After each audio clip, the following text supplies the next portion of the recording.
Bonjour à tous, bienvenue à ce deuxième podcast concernant le design thinking. Donc il s'agit ici d'identifier et de détailler la première partie du design thinking. Donc suite à l'introduction que nous avions faite, donc le design thinking comporte 5 parties et la première partie est autour de la découverte. Donc le design thinking se caractérise par des phases de divergence et de convergence, et cette première partie correspond à une phase de divergence puisqu'on va partir à la découverte de l'utilisateur final. Donc l'objectif ici, c'est vraiment de connaître un petit peu de manière très détaillée la personne pour qui on va concevoir un produit, un service, ou voilà. Donc on part de ce constat-là.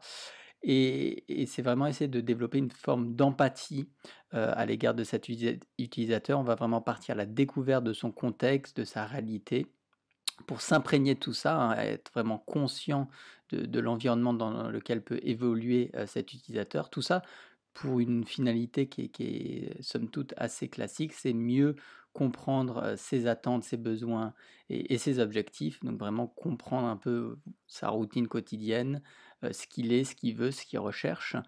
Tout ça pour alimenter une réflexion qu'on va mener par la suite sur comment trouver la bonne solution. Donc on va vraiment s'attarder sur ces 2 premières étapes, du design thinking, à vraiment s'imprégner du contexte pour définir la bonne problématique, pour ensuite essayer de répondre avec la bonne solution par rapport à la problématique observée.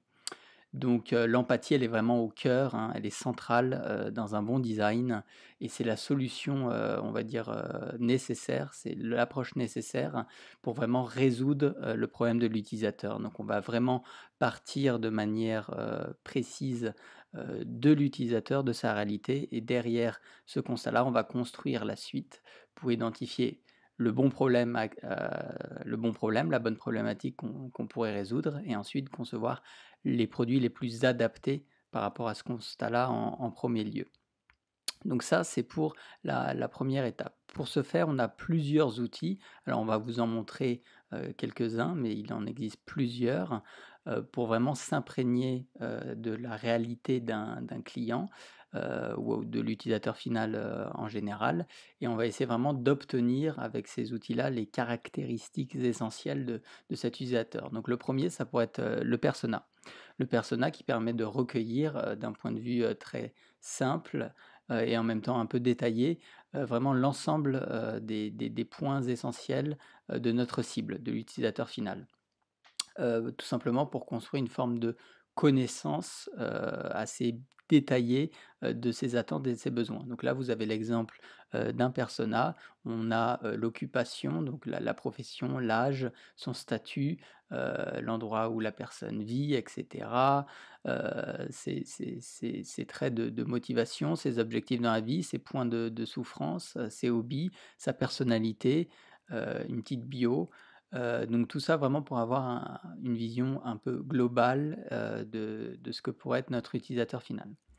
On peut aussi avoir, à titre d'exemple, un deuxième outil qui est tout simplement une cartographie de la journée type de l'utilisateur. Alors ça peut être assez intéressant puisque quand on va construire ensuite le parcours utilisateur, on va pouvoir mieux, grâce à ces connaissances-là, mieux s'imprégner de la réalité dans laquelle l'utilisateur final insère cet achat ou l'utilisation de ce service-là.